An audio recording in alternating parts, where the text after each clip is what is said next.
lihat bagaimana kamu nanti di tempatmu pelayanan akan demikian. Karena kalau kamu cuma melayani, kamu tidak beda dengan orang-orang yang cuma dikasih tugas. Nggak beda. Tapi kamu tidak pernah tahu inti dari kamu melayani di tempat itu apa. Tuhan sedang mau didik kamu di bagian apa. Dia sedang mau mengajarkan kamu bagian apa. Kegagalan anak pelayanan adalah waktu dia pergi ke satu tempat, cuma badannya hadir, tapi hatinya tidak di situ.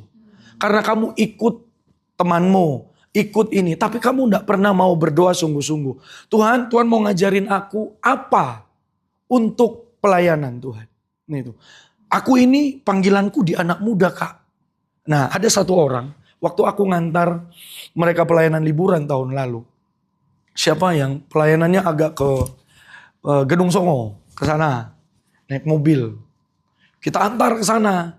Di jalan, aku ini, Kak, melayaninya di anak muda. Kerinduanku di anak muda. Kok aku ditaruh papi sama mami di gereja yang banyak orang tua nih? Gimana? Untuk apa, Kak? Gitu. Terus aku bilang sama dia, melayani anak muda tidak harus pintunya langsung ketemu anak muda. Kenapa kamu dikasih ke orang tua? Supaya kamu belajar jadi anak muda dulu. Karena banyak anak muda kurang ajar sama orang tua. Benar? Iya. Jadi itu aku bilang sama dia. Kamu pikir jalan untuk melayani orang muda harus langsung ketemu anak muda? No. Kamu jadi anak muda dulu yang baik. Yang benar. Kamu nanti akan ngerti ngajarin. Cara tunduk dengan orang tua itu begini. Karena kamu menghadapi orang-orang tua itu. Nah, bagian ini yang harus kita lihat. Kesepakatan dengan pemimpinmu di sana itu penting. Kalau di tempat ini kita melayani di bawah usia 20 tahun. Capek kalau melihat keringatmu, air matamu, tanganmu yang sudah rusak seperti orang membajak. Capek dan lelah. Tapi firman bilang, di sini kita mau sepakat. Siapa yang membajak harus membajak dalam pengharapan. Nggak bisa. Dan pengiri harus mengiri dalam pengharapan. Kalau Yud tadi ngomong bahwa yang menabur sama yang menanam, yang menyiram, itu tidak lebih penting daripada yang memberi pertumbuhan. Di dalam menanam dan menyiram, kamu punya pengharapan bahwa Tuhan akan menumbuhkan. Setiap yang kamu tanam dan tabur di dalam Tuhan, dengan iman, pasti jaminannya adalah pasti terjadi. Artinya sekarang segala sesuatu nih, yang sedang mencoba meletihkan kamu, coba membuat kamu capek. Kamu lihat kondisi anak-anakmu, tidak baik, sangat, kondisinya luar biasa. Satu hal yang aku harus bilang, mari kita satukan hati kita, lihat ke arah janji Tuhan. Tetap dalam pengharapan bahwa apa yang sedang kamu lakukan, kita percaya Tuhan sedang melakukan yang tersembunyi itu. Pasti kita selaraskan hati kita, ini penting. Jangan berpikir, dulu kok begini ya, kok dulu rame, kok sekarang mulai berkurang ya, kenapa? Kenapa? Itu penting untuk kamu renungkan. Tapi selebihnya kamu harus serahkan sama Tuhan. Dan kita tidak bisa sendiri-sendiri. Melakukannya sendiri-sendiri. Makanya dengar baik anak-anak yang semester 2. Kalau kamu mau melayani, setidaknya di satu gereja itu kamu punya teman satu. Tempat pelayananmu. Satu gereja kamu bawa temanmu. Yuk berdua di situ. Kenapa? Biar supaya bisa nolong kamu waktu kamu lemah. Kalian saling tolong menolong. Gitu. Karena kalau kamu belum punya pondasi yang cukup kuat, kamu akan cepat tawar hati. Karena tidak semua tempat pelayanan memberikan kenyamanan buat kamu. Termasuk di tempat ini. Tidak. Kenapa? Semua harus jujur, harus terbuka, dan harus dibersihkan. Karena tidak bisa kamu masuk di tempat ini misalnya, tapi tidak mau mengikuti visi di tempat ini. Tidak bisa sepakat. Nah, kamu akan lihat nanti sesuatu yang Tuhan singkapkan untuk bagian ini. Jadi karena itu, capekmu dek, keringatmu, doamu, semua yang kita sedang alami untuk anak-anak ini, tolong jangan patah semangat. Taruh karena dasar pengharapanmu cuma di dalam Kristus. Dan itu benar. Tuhan yang kamu sembah Dan Tuhan yang kamu puji, Dia Tuhan yang benar. Kamu tidak akan menyesal. Karena itu waktu kamu doling, sekalipun kamu tidak punya dasar untuk berharap terhadap anak-anak itu, kamu punya dasar untuk berharap di dalam iman pada Yesus Kristus. Hanya itu. Hanya itu. Kemarin lagi pelatihan dengan anak-anak. Semester 2. Ada yang masuk. Satu kakak yang sedang PPL juga. Kak Dep boleh cerita. Gitu. Terus dia cerita. Satu anaknya ini sangat luar biasa. Dia anak kelas 9. Dan bentar lagi akan lulus. Tapi wali kelasnya panggil dia. Panggil dia karena ngilangin buku. Buku sekolah. Terus wali kelasnya minta lihat handphone. Anak perempuan.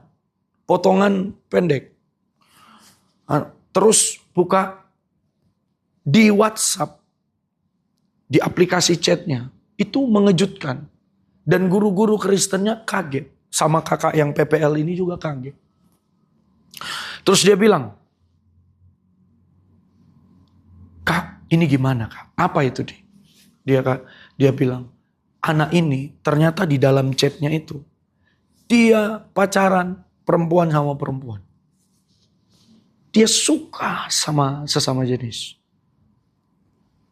Bilang, pokoknya bahasanya pokoknya udah gak bisa diomongin lagi. Udah sangat parah. Gitu. Bahkan dibuka galeri yang lain. Kedapatan di situ. Kalau kamu ngerti apa kumpul kebo, mereka kumpul kebo masih SMP. Kumpul kebo itu begini. Anak laki-laki dan perempuan, beberapa pasang gitu ya, tidak menikah, lalu tidur di satu rumah.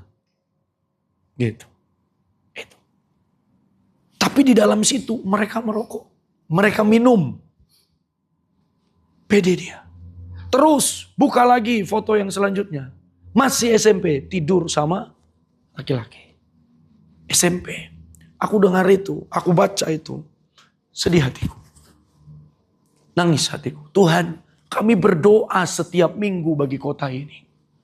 Sepertinya tidak ada dasar berharap kalau melihat anak-anak. Tapi janji Tuhan yang buat kami kuat sampai hari ini. Yang buat kami gak mundur sampai hari ini. Karena kami mau terus lihat Tuhan. Lihat ke arah Tuhan. Anak ini terakhir kali kami pelayanan di sekolahnya. Aku lihat anak ini. Aku minta ayo kita berdoa berdua-dua. Anak ini gak mau doakan temannya. Aku bilang kamu doakan. Dia doakan. Terus aku doakan dia. Waktu aku doakan dia. Keluar pesan. Aku bilang sama dia. Kamu bertobat. Keras sekali. Cukup keras menurutku aku bilang untuk sepantaran anak SMP. Cukup keras menurutku. Kamu bertobat. Karena kalau kamu tidak bertobat, nanti kamu gak bisa sampai lulus. Aku bilang begitu. Terus aku lupa lagi apa yang aku katakan selanjutnya. Yang jelas itu teguran yang cukup keras. Tapi dia gak ngindahkan itu. Pada akhirnya terjadi bagian ini. Dan hari Senin nanti dia akan dipanggil. Orang tuanya dipanggil. Kamu bisa lihat. Anak-anak mungkin waktu kamu serahkan flyer. Kamu bagikan flyer, ada yang tidak excited. Ada yang malas-malasan. Ada yang bilang, ini lagi. Tapi aku harus bilang, kuatkan dan teguhkan hatimu. Jangan mundur. Kalau Tuhan sudah berkata maju, majulah. Karena kalau kamu membajak dan mengirik, harus membajak dan mengirik dalam pengharapan. Tidak bisa tidak. Nah, bagian selanjutnya. Buka. Keluaran 34 ayat 28 sampai 35. Keluaran 34 ayat 28 sampai 35. Keluaran 34 ayat 28 sampai 35. Baca 2, 3. Dan Musa ada di sana bersama-sama dengan Tuhan 40 hari 40 malam lamanya. Tidak makan roti dan tidak minum air. Dan ia menuliskan pada loh itu segala perkataan perjanjian, yakni ke-10 firman. Ketika Musa turun dari gunung Sinai, Kedua loh hukum Allah ada di tangan Musa ketika ia turun dari gunung itu. Tidaklah ia tahu bahwa kulit mukanya bercahaya oleh karena ia telah berbicara dengan Tuhan. Ketika Harun dan segala orang Israel melihat Musa, tampak kulit mukanya bercahaya, maka takutlah mereka mendekati dia. Tetapi Musa memanggil mereka. Maka Harun dan segala pemimpin jemaah itu berbalik kepadanya, dan Musa berbicara kepada mereka. Sesudah itu mendekatlah segala Israel. Lalu disampaikannya kepada mereka segala perintah yang diucapkan Tuhan kepadanya di atas gunung Sinai. Setelah Musa selesai berbicara dengan mereka, disembunyilah mukanya. Tapi apabila Musa masuk dengan Tuhan untuk berbicara dengan dia, ditanggalkannya lah selubung itu sampai ia keluar. Dan apabila ia keluar, dikatakannya lah kepada orang Israel apa yang diperintahkannya kepadanya. Apabila orang Israel melihat muka Musa, bahwa kulit muka Musa bercahaya, maka Musa menyelubungi mukanya kembali sampai ia masuk ke hadapan Tuhan. Dengar baik. Di tempat ini dan di bagian ini, apa saja waktu kamu diminta, waktu kamu diajak, ayo mari kita berdoa. Mari kita berdoa, mari kita berdoa. Mari kita mesbah, mari kita mesbah, mari kita mesbah. Tak ajarin kamu apa itu mesbah. Sedikit bagian. Mesbah itu tidak menuntut orang lain untuk melakukan. Pertama, dia tidak boleh menuntut orang lain untuk melakukan. Nggak bisa menuntut mereka, ayo lakukan. Tapi kamu tidak lakukan. Setiap orang yang memulai kegerakan, harus dari dialah korban pertama. Dan setiap orang yang mulai diajak untuk mulai menyatukan hati. Kan kita ketemu nih partner yang lain. Ketemu sama partner yang lain. Tahu istilah Pak Kris itu harus sepakat di pintu gerbang. Maksudnya apa? Kamu harus sepakat karena kegerakan tidak bisa lepas dari doa. Kamu harus sepakat dengan mesbah. Waktu masuk di dalam mesbah, masuk di dalam keintiman, di situ sebenarnya kita harus menyatukan hati. Waktu mulai sepakat di depan, di mesbah. Karena apa? Ada orang yang berusaha untuk datang, untuk masuk. Aku ikut, aku mau melayani anak muda. Aku rindu melayani anak muda. Tapi waktu dia mulai disuruh berdoa, tidak ada kekuatan untuk mau ngikut di situ. Dengar baik, relasi yang kamu mungkin bangun dengan banyak orang, itu belum tentu relasi di dalam kebangunan rohani. Hati-hati dengan itu. Pikir dengan banyaknya relasi yang didapat, dia juga termasuk di dalam kebangunan rohani. Dia juga termasuk. Akhirnya mari kita buat satu event, satu kegiatan ibadah. Yang pada akhirnya ternyata tidak didapati hati yang sepakat di tempat itu. Dengar baik, relasi untuk kebangunan rohani, relasi yang seperti itu adalah orang yang punya visi dan hati satu roh dengan Tuhan. Harus satu roh, harus satu hatinya. Tanpa kesatuan hati, tanpa kesepakatan, tidak akan mungkin terjadi kebangunan rohani itu. Tidak mungkin, tidak akan mungkin. Karena itu, jangan karena aku punya relasi ini dan itu, aku bisa ajak mereka. Belum tentu semua relasimu itu bisa sepakat di dalam mesbah itu. Karena dengar baik, apa yang akan terjadi kalau tidak sepakat? Ya. Ada banyak orang, waktu dia mau memulai, ayo kegerakan, ayo kita mulai kegerakan. Ya. Tapi mereka datang dengan seluruh kebenaran diri sendiri. Datang dengan seluruh yang mereka punya. Dengan benderanya mereka, aku dari sini, aku dari sini, aku dari sini. Mengunggulkan apa yang mereka punya. Lalu waktu masuk ke dalam sini, dengan semua di hati mereka. Merasa benar, merasa punya ini, punya pengalaman dan semuanya. Bersatu di tempat ini. Tapi tidak menanggalkan dan tidak mau sepakat dengan apa yang akan dilakukan. Mulai berdoa. Pada waktu mereka berdoa. Pas waktu mereka berdoa. Tidak terjadi apa-apa. Dan waktu keluar dari ruang doa. Apa yang terjadi? Tetap dengan membawa kebenaran diri sendiri. Tetap membawa keunggulan organisasinya. Keunggulan pengalamannya. Tetap membanggakan keunggulan dari apa yang dia pernah alami. Padahal kalau kamu ngerti kamu sepakat masuk ke tempat ini, aku harus berdiri bagi kota Salatiga. Seruanmu akan sama dengan teman-temanmu yang lain. Kenapa, Dik? Ini, dengar baik. Kalau kamu lihat ayat 34. Tetapi apabila Musa masuk menghadap Tuhan untuk berbicara dengan dia, ditanggalkannya selubung itu sampai ia keluar. Apabila ia keluar, dikatakannya kepada orang Israel apa yang dia perintahkan. Jadi waktu masuk, sepakat di dalam mesbah. Waktu kamu sepakat apa yang kamu diperoleh di dalam sini, itu harusnya hati Tuhan. Bukan hati sendiri. Jadi waktu kamu peroleh hati Tuhan di dalam sini, nanti keluarnya juga pasti outputnya itu hati Tuhan. Tapi kalau kamu sudah masuk dengan hati sendiri, kebenaran sendiri, keinginan sendiri, pengalaman sendiri, keluarnya tidak mungkin hati Tuhan. Itu kenapa kamu yang datang ke tempat ini, Dek, kamu dengar kita, kamu dengar deklarasi, kamu dengar semuanya. Itu adalah seruan, itu adalah kesepakatan kita di tempat ini. Makanya waktu kamu hadir di tempat ini, kamu harus ngerti, ini adalah gereja yang berdoa, komunitas yang berdoa untuk kota. Jadi kalau kamu masuk dengan pengharapan yang seperti ini, aku harus disayang dulu. Sorry deh. Pertama kita harus bangun mesbah. Disayangnya nanti kamu nomor 10. Karena ada banyak nomor 1, nomor 2, nomor 3 yang lebih utama dari kamu. Kenapa? Percayalah, jiwa-jiwa tetap dikasihi Tuhan. Tapi yang paling utama adalah kita dapat hati Tuhan. Karena waktu masuk, kita dapat hatinya.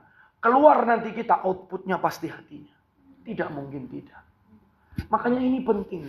Waktu kamu masuk ke tempat ini, apa yang kamu datang, yang keluar juga akan menentukan. Ya. Jadi sekali lagi deh, terus nggak apa-apa kamu datang ke tempat ini itu bersyukur. Berarti kamu mau diajar, kamu mau dikenali sesuatu yang tidak dibagikan di banyak tempat. Tapi di tempat inilah kamu akan diajari bagaimana kamu nanti akan meneruskan ke depan. Akan meneruskan ke depan. Teman-teman, mari kita sepakat. Kamu akan lihat YC ini seperti apa. Holy Ground ini akan seperti apa. Ini bukan kegerakan yang dibentuk untuk mencari jiwa dan mengumpulkan mereka di tempat ini setiap minggu. Kita memuridkan mereka dan mengutus mereka untuk jadi berkat bagi gereja mereka masing-masing. Makanya kita tidak pernah bawa orang-orang ke tempat ini. Kalau ada yang nyangkut, ya itu sudah kehendak Tuhan. Tapi tidak demikian untuk kita yang berusaha, ayo, enggak. Tapi kita panggil mereka untuk kita muridkan, untuk kita bagikan. Mari satukan hatimu lagi. Kamu yang sudah mulai lama tidak lagi hubungi anak-anak itu, tolong mulai lagi hubungi. Mon akan jadi salah satunya. Ya Mon. Harus gitu. Harus mulai mengerjakan. Aduh, aku beban aku belum bisa. Tenang, ada Roh Kudus. Jangan takut. Semua di tempat ini tidak ada yang expert, benar? Tidak ada yang ahli. Bahkan sampai mereka dapat banyak hal dari Tuhan, mereka belum bisa dibilang ahli. Karena yang ahli cuma Roh Kudus.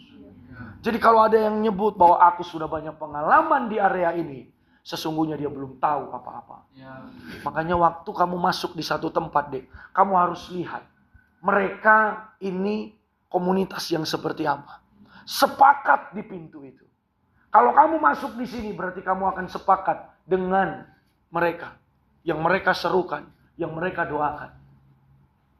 Itu penting. Penting sekali untuk kita ngerti.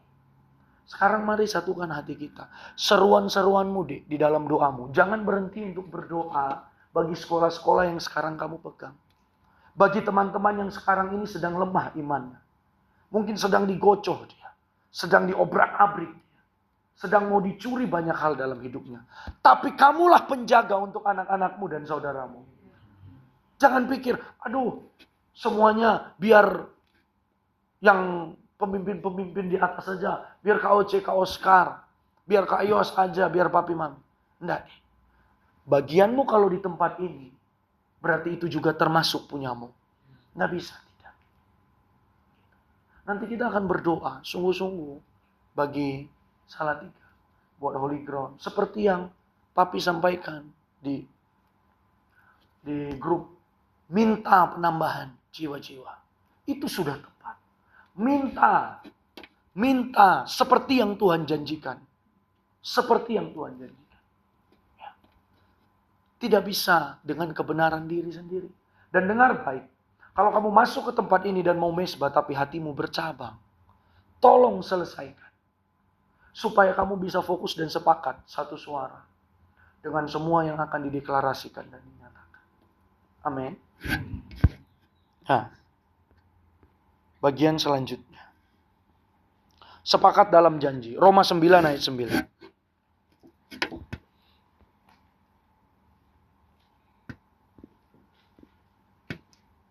Roma 9 ayat 9. Bagian A. Sebab firman ini mengandung janji. Waktu dinyatakan kepada Sarah bahwa dia akan mengandung, berarti perkataan firman itu sedang mengerjakan di dalam rahimnya. Itu loh firman. Dia, waktu firman diucapkan, itu langsung dikerjakan di dalam rahimnya. Gitu. Waktu firman dan janji Tuhan diberitakan buat kita, berkata bahwa akan ada banyak anak-anak dilawat, ratusan bahkan ribuan, sangat banyak, sampai mereka mengalami Tuhan, mengalami cinta Tuhan. Sejak nubuatan itu diberitakan, kebenaran itu sedang bekerja di dalam rahim tempat ini. Sedang bekerja. Hanya begini, kapan dia harus lahirkan? Ini sudah mulai. Benihnya sudah mulai ditabur.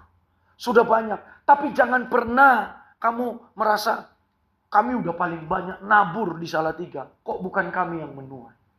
Hati-hati hati yang seperti itu. Hati-hati hati yang seperti itu. Apa yang dijanjikan Tuhan, waktu dia berkata, akan terjadi di tahun-tahun berikutnya. Berarti firman Tuhan sedang mengerami di dalam. Sedang mengerami di dalam. Waktu janji itu diberitakan ke Sarah, firman itu mengerami di dalam rahim. Ini yang penting untuk kita dengar. Janji itu tidak akan gagal deh, kalau orangnya bisa taat. Tapi kalau orangnya sudah mulai tidak taat, kayak yang Yud sampaikan, mulai malas, mulai tidak, udah putus harapan, sudahlah aku udah capek dengan ini semua. Orangnya gagal, janjinya tidak. Tuhan bisa gantikan dengan yang lain. Kalau kamu memandang setiap tugas dan tanggung jawab yang diberikan kepadamu saat ini, jadi kakak mentor, berat, capek, karena kamu tidak tahu upah yang menanti kamu. Kamu hanya bisa melihat yang sekarang. Kalau aku melayani ini, upahku langsunglah 1 juta setiap bulan. Bertobat. Jauh di atas itu. Tuhan sedang melakukan banyak hal buat hidupmu. Karena itu, sepakatlah. Mari cari lagi anak-anak itu. Setiap domba yang pernah hilang, mari doakan kembali. Kejar mereka. Ditolak, harus terbiasa nih. Harus terbiasa dengan itu. Terbaik. Kalau kamu lihat domba, aku nulis beberapa waktu lalu. Aku pernah domba di tengah serigala. Dia datang dengan kebenaran tanpa perlawanan. Kenapa? Kamu lihat pemberita Injil dan pemberita kebenaran yang lain. Waktu dia datang, apakah dia bawa parang untuk membela diri? Kalau bawa parang, martir dia tidak akan jadi martir. Dia datang, bawa kebenaran buat orang. Tapi dia harus mati untuk kebenaran itu. Karena Kristus. Tidak ada perlawanan. Stefanus bisa ngelawan? Bisa harusnya. Bisa lari. Petrus harusnya bisa lari. Padahal dia udah sampai keluar dari gerbang kota. Petrus sudah keluar. Dia lihat penglihatan. Yesus masuk. Yesus masuk dan bilang, Tuhan kau mau kemana? Aku mau disalib untuk yang kedua kali. Ini sejarah mencatat di Alkitab nggak ada. Sejarah mencatat. Di situ dia sadar. Wah, Kalau aku lari, aku gagal. Balik lagi dia masuk ke Roma. Salib. Aku mau disalib. Tapi jangan salib aku seperti Tuhanku, aku tidak lain. Salib aku terbalik. Setiap pemberita Injil, mereka bawa berita pengharapan dan kebenaran. Tapi tidak bawa perlawanan. Tidak bisa, domba tidak punya taring untuk mencabik-cabik musuh. Tidak punya cakar untuk bertahan. Tidak punya badan yang besar untuk mengintimidasi. Apa yang dia punya? Cuma gembala yang sejati yang dia punya. Firman sebagai pedang yang dia punya. Roh yang besar yang dia punya. Tapi dia tidak punya bawa pedang fisik untuk membela dirinya. Jadi kalau dalam hal ini kamu berusaha untuk berusaha untuk ayo. Memang memaksa itu penting. Dengan kebenaran tapi bukan dengan ancaman. Bertobat. Bukan dengan ancaman. Itu penting. Jadi waktu janji diberitakan buat kamu atau buat tempat ini deh. Kamu juga ada turut dalam bagian itu. Karena kamu di bawah payung itu. Kalau kamu di luar, ya kamu bukan termasuk di dalamnya. Gitu. Makanya mari satukan hatimu dengan ini. Secapek-capeknya kamu, jangan lihat dulu itu. Lihat Tuhan. Yang terus menerus mengalirkan cintanya buat kita. Dan buat jiwa-jiwa di Salatiga. Karena itu kamu terus diajari ayo menyerahkan diri. Meletakkan hidup. Berdoa lagi. Sampai kapan? Sampai terjadi itu. Sampai tergenapi itu. Kalau tidak begitu mau gimana? Kamu akan berada di tempat dimanapun tapi kamu tidak bisa sepakat. Kamu nggak akan memperoleh janji Tuhan apapun. Buka 1 Korintus 1 ayat 12 sampai 13. 1 Korintus 1 ayat 12 sampai 13. Baca sama-sama 2, 3. Yang aku maksudkan ialah bahwa kamu masing-masing berkata, aku dari golongan Paulus, atau aku dari golongan Apolos, atau aku dari golongan Kefas, atau aku dari golongan Kristus. Adakah Kristus terbagi-bagi? Adakah Paulus bisa lebih dari kamu? Apakah ada kamu dibaptis dalam nama Paulus? Dengar baik, ini yang terjadi baik di zaman yang lalu, bahkan di zaman yang sekarang. Apa itu? Sama-sama anak Tuhan Yesus. Tapi mengunggulkan punya dia dan menganggap rendah punya orang lain. Ini terjadi kalau kamu belajar tentang apa yang terjadi waktu itu. Mereka itu sering mengunggulkan siapa pemimpin mereka.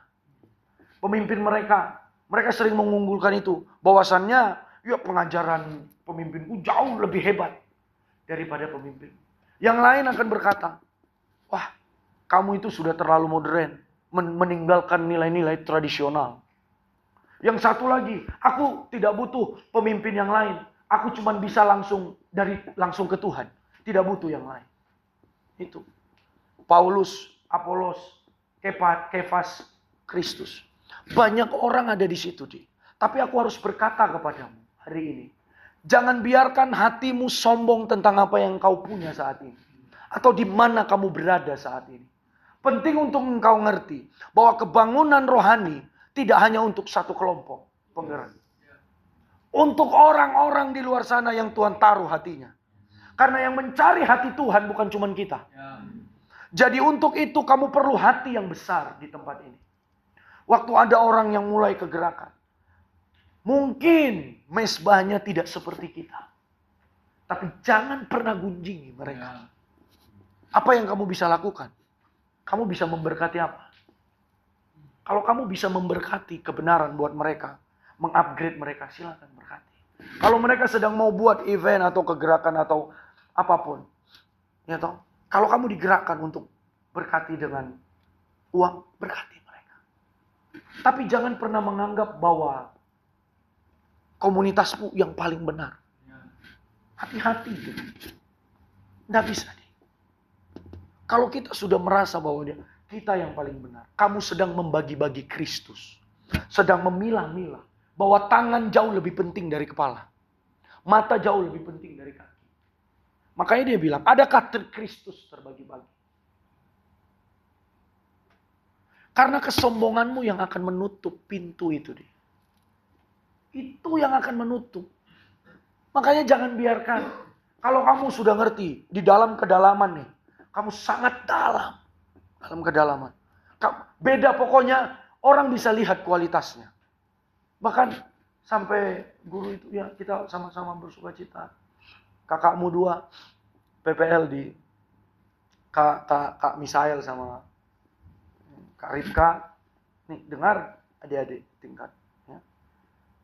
Mereka PPL di sana. Ketemu sama gurunya. Ya gurunya udah teman lah sama aku. Terus bilang, ya bang, aku tidak menemukan selama aku di sini anak PPL yang seperti mereka. Oh, iya. Tidak menemukan. Dibandingkan kampus ini datang, yang ini datang, yang ini datang, yang ini datang. Tapi yang 2 ini setia sekali. Mengasihi anak-anak. Dekat dengan anak-anak. Wah, beda. Kalau dibandingkan, mana badannya yang paling besar dengan yang lain-lain? Ya, mereka jauh. Mereka paling kecil. Di antara semua anak-anak yang PPL. Di sekolah itu. Udah kecil. Mungkin pengetahuannya masih belum seperti orang-orang yang lain. Tapi guru itu berkata sampai begini bilangnya. Kalau boleh bisa agak lama lagi. Kalau bisa selamanya. Ini yang sebenarnya ini. Gimana ini? Gitu. Ya bolehlah nanti kita omongkan sama papi. Gitu. Ya. Ini penting untuk kamu lihat, Dek. Jangan kamu pikir di dalam sini kamu dididik, diajari karakter, kerendahan hati, dikuliti kamu sedikit-sedikit. Terus dikuliti. Sedikit aja cium aroma-aroma nggak jelas, langsung dipanggil. Langsung dikuliti. Kenapa? Sampai orang melihat buahnya ternyata nyata. Dan mereka bilang, wah, aku sudah minta, bang, sama teman-temanku dulu di kampus yang lain untuk belajar dari Sangkakala. Lihat, Sangkakala. Mereka itu loh, menginjil bagikan makanan. Ya, mereka kan taunya kita yang lakukan. Sapi Sangkakala, nggak apa-apa kan? Iya, walaupun Sangkakala nggak lakukan kan? Ya nggak apa-apa, kan alumni. STTS alma mater.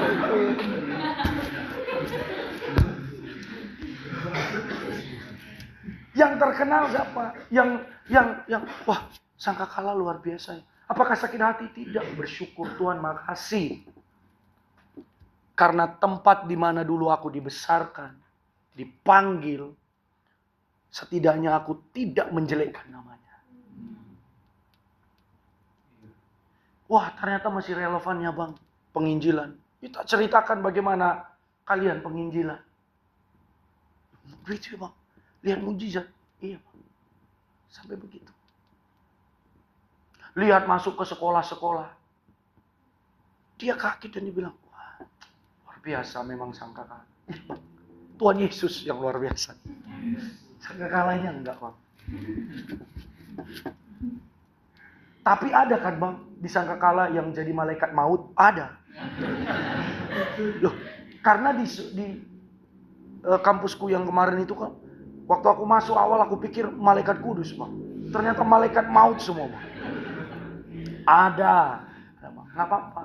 Ya yang seperti itu mungkin nanti akan jadi malaikat kudus di luar bang. Nggak di dalam. Di dalam mereka melawan, yang nanti di luar kan ada prosesnya. Tapi itu yang penting deh. Supaya kamu ngerti ini.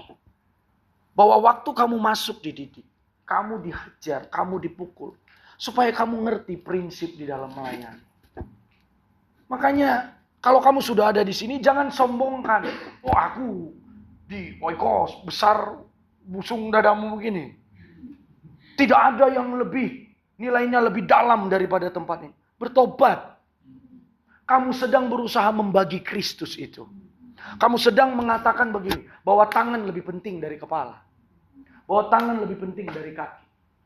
Pertanyaannya, coba kau makan pakai kaki, bisa? Bisa? Luar biasa Marta ini. Aku harus lihat kau makan pakai kaki. Magda. Magda, harus aku lihat itu. Bisakah jalan pakai telinga? Bisa. Bisa berenang pakai mata. Berenang pakai mata. Coba kamu lihat. Mana yang paling penting di antara seluruh tubuhmu? Berarti tubuh nggak penting. Nafas saja. Nah ini kalau kamu belum bisa melihat bahwa ternyata di seluruh tubuh Kristus itu penting. Kamu tidak akan pernah berkata bahwa dia itu tidak beriman. Sekalipun dia lain dengan kita. Tapi kita harus punya pandangan yang benar. Bahwa Tuhan juga sedang bekerja lewat dia. Karena kalau kamu mulai menyombongkan dirimu dan komunitasmu, Tuhan tutup. Bukan buat kamu nanti kegerakan dan janji Tuhan. Di sini sepakat. Tidak membagi-bagi Kristus itu. Bahwa kamu yang jauh lebih penting daripada yang lain. Kukumu penting enggak? Hah? Penting. Mana yang lebih penting? Bulu tangan atau kuku? Nah, masih ada lagi yang milih-milih kan? Kamu pikir bulu tangan enggak berguna? Mana yang lebih penting? Kuku atau bulu hidung? Semuanya. Kalau kamu nggak ada bulu hidungmu, pakai apa filter itu? Menyaring udara itu. Makanya kau punya upil deh. Itu karena debu-debu itu. Itu. Semua bagian di dalam tubuhmu penting. Sama juga di dalam Kristus begitu. Kecuali dia ngajarin Injil yang lain. Baru tolak dan patahkan.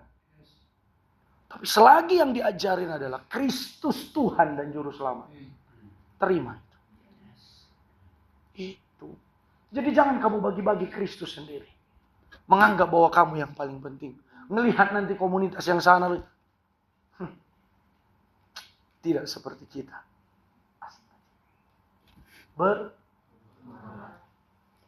Kalau Tuhan sedang melakukan karyanya yang ajaib di dalam tempatmu.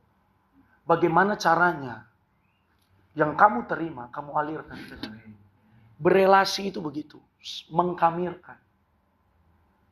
Tapi kalau dia berusaha mengkamirkan yang salah buat hidupmu, ya jangan mau. Kasih pandangan yang salah, ya jangan mau. Tapi pandangan kebenaran yang kamu punya, yang kamu bagikan ke dia. Itu. Yang penting itu begitu. Nah, yang terakhir. 1 Korintus 5 ayat 3 sampai 4. 1 Korintus 5 ayat 3 sampai 4. Kita baca sama-sama. 2, 3. Sebab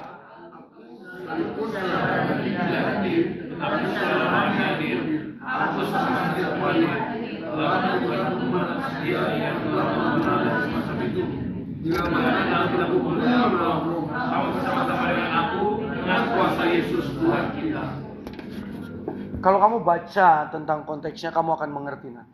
Tapi ada prinsip yang sama. Dengar baik. Sebab sekalipun aku secara badani tidak hadir, tetapi secara rohani hadir. Inilah yang dinamakan visi yang turun itu. Yang dikerjakan itu. Bapakmu tidak hadir di sini. Tapi dia hadir secara rohani melalui apa? Visi. Kebenaran. Itu yang harus kamu ngerti dan kamu pegang. Jangan pikir, kalau nggak ada dia, aduh, nggak ada kekuatanku. Kamu bergantung sama siapa? Di dalam kegerakan kamu tidak bergantung sama manusia. Hanya sama Tuhan. Karena dia yang punya kegerakan. Jadi waktu dikatakan, sekalipun secara badani tidak hadir. Ini tidak menandakan bahwa manusia bisa omnipresent. Hadir dimanapun. Tidak. Bukan itu maksudnya. Tapi kebenaran, visi yang kamu terima, yang kamu peroleh dari pemimpinmu, sekalipun mereka tidak ada di tempat di mana kamu berada, tapi kamu melakukannya, kebenaran itu, visi itu, artinya dia juga hadir secara roh dalam kuasa Tuhan melalui visi itu. Dengar baik, tanpa mandat, kamu melakukan segala sesuatu hanya berdasarkan keinginan hatimu. Hanya berdasarkan kemauanmu. Dan percayalah, tanpa mandat tidak ada kuasa. Karena hanya dengan mandat, waktu Tuhan bilang, pergi jadikan semua bangsa, nanti tanda-tanda ini akan mengikuti kamu. Itu mandat begitu. Dan kalau di tempat ini berkata begini, muridkan anak-anak, layani gembalakan dia di bawah usia 20 tahun. Berarti waktu kamu melayani di area itu, satu, kamu sepakat dengan pemimpinmu. Dan yang kedua, ada kuasa dan urapan yang turun mengalir. Karena Tuhan yang memberi visi itu. Kamu pasti dengar jelas bapakmu ngomong apa di tempat ini. Kalau kita saat ini sedang diarahkan untuk anak muda, sudah, ke anak muda, cari gimana cara. Tapi nanti kalau kita ke orang tua, yuk jangan ke anak muda. Totalitas bisa. Kalau kita sedang berdoa untuk anak muda, yuk berdoa untuk anak muda. Oh berarti nggak boleh berdoa untuk orang tua? Boleh. Namun untuk mengerjakan visi kamu harus ngerti mana yang utama. Penting untuk kamu tahu. Nah, jadi jangan pikir deh. Kalau bapakmu tidak hadir, tidak ada kekuatan. Kita bergantung sama Tuhan. Bersyukurlah kalau kita masih ada di bawah payung. Dan masih ada pemimpin yang terus ngajarin kita. Tapi nanti waktu kamu sendiri, kamu yang harus jadi payung buat orang lain. Itulah di mana karaktermu akan diuji. Kedewasaanmu akan diuji. Kedalamanmu akan diuji. Makin hari kalau kamu makin setia, makin ditambahkan tanggung jawab buat kamu. Bukan hanya tanggung jawab, tapi kekuatan untuk bertanggung jawab. Penting. Karena itu, waktu segala sesuatu datang sepertinya ditambahkan buat kamu. Dengar, dia tidak menambahkan beban. Dia menambahkan tanggung jawab sekaligus kekuatan untuk itu. Manusia rohmu akan makin kuat.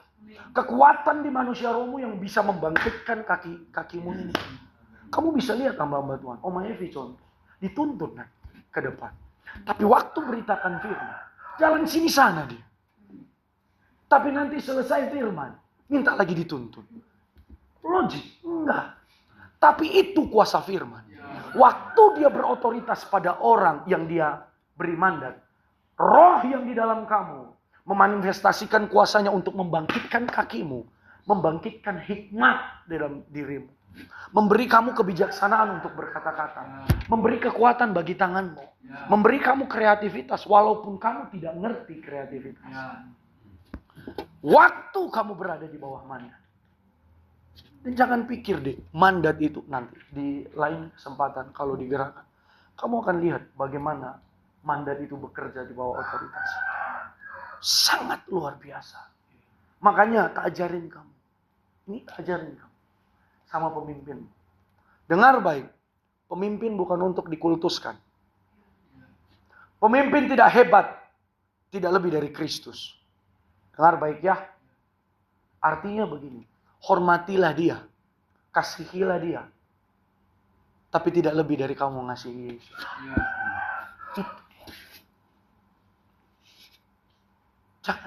Jangan sampai kamu terlalu itu sekali. Mandat itu penting. Nanti kamu akan lihat. Kalau nanti digerakkan, kita akan bicara soal itu. Tapi ini dulu. Bagaimana kamu harus menyelesaikannya. Bagaimana kamu harus mengerjakannya. Bagaimana kamu harus bisa sepakat dengan orang-orang yang ada di tempat ini. Dengar baik, terus berseru. Minta penambahan jiwa sama Tuhan. Minta terus, Tuhan aku minta. Tuhan aku minta. Tuhan aku minta. Sampai kamu ngerti. Sampai kamu melihat. Sampai kamu paham. Bahwa ini yang Tuhan janjikan. Bahwa ini yang sedang dikerjakan. Jangan pergi di mana Tuhan tidak utus kamu di sana. Dan jangan pikirkan di mana Tuhan tidak suruh kamu pikirkan. Jangan kerjakan di mana Tuhan tidak suruh kamu kerjakan.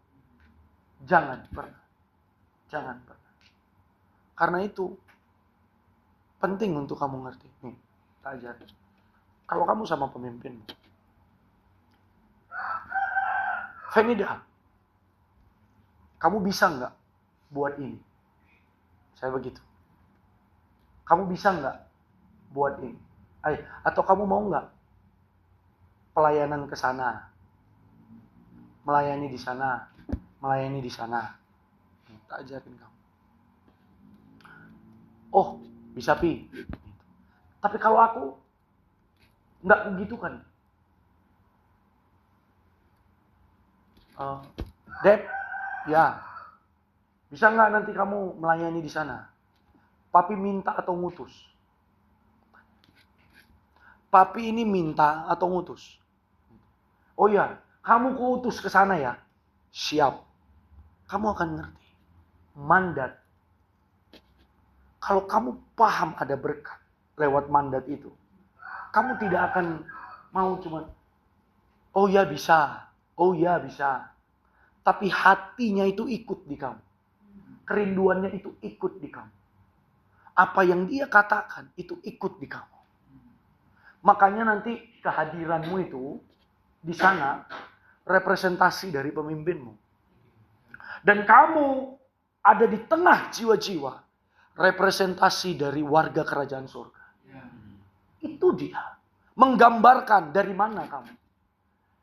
Terlihat jelas kalau kamu nanti ketemu sama anak-anak Taruna Nusantara. Yang sudah pergi ke sana. Kamu dikasih siap. Kamu dicintai, didoakan. Siap. Ngomongnya siap. Kalau kamu dibilang begitu, kamu dikasih. Iya. Kamu dicintai. Makasih Tuhan. Mereka dipeluk, kamu dikasih. Siap. Kamu dicintai. Siap.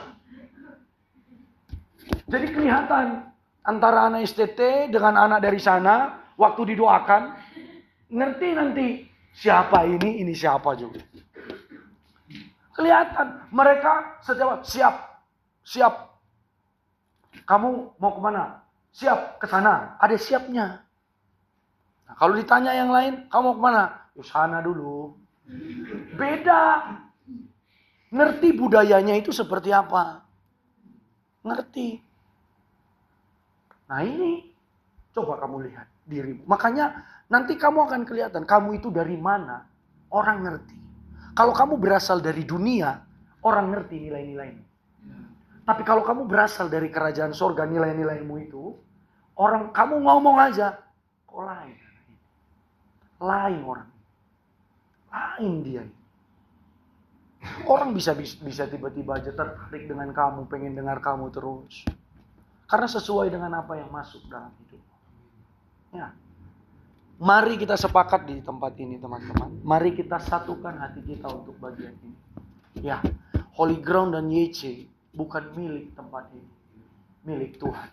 Kalau Tuhan berkata, buat dan lakukan.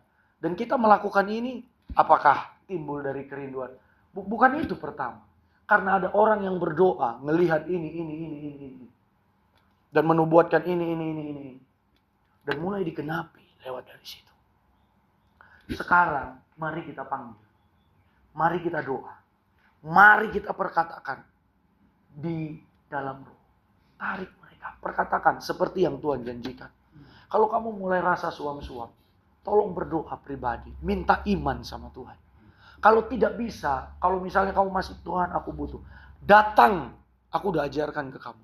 Datang ke orang yang kamu lihat imannya itu jauh di atas kamu. Supaya dia menghibur kamu dengan imannya. Dengan hikmat kebijaksanaan yang dari Tuhan. Yang keluar dari rohnya. Untuk menguatkan imanmu. Untuk menggandeng kamu. Itulah tubuh Kristus. Itulah saudara seiman. Jadi jangan kalau kau lemah kau pergi ke tempat yang kau pergi ke sana. Lakukan ini, lakukan itu. Saat kau lemah kau butuh teman untuk menguatkan kamu. Kamu pikir kau bisa kuat-kuat sendiri. Even aku tidak bisa. Kalau nanti tidak cerita sama Kak Ayu, ada Yos. Kalau nggak nanti Kak Oscar, ada Kak Oce. Kalau nggak ini Sasono karena dia satu kamar sama aku. Sasono, enak. Langsung panggil Sasono. Oh, sering ku panggil dia. Sering sekali dipanggil. Tuh, kamu butuh teman. Yang waktu kamu cerita, ya, kamu dihiburkan dengan perkataan-perkataan pesan yang dari Tuhan. Makanya jangan cuma cari orang-orang yang cuma bisa hadir. Belum tentu dia bisa kasih kebenaran buat kamu. Nah, makanya harus ngerti sampai di sini. Amin.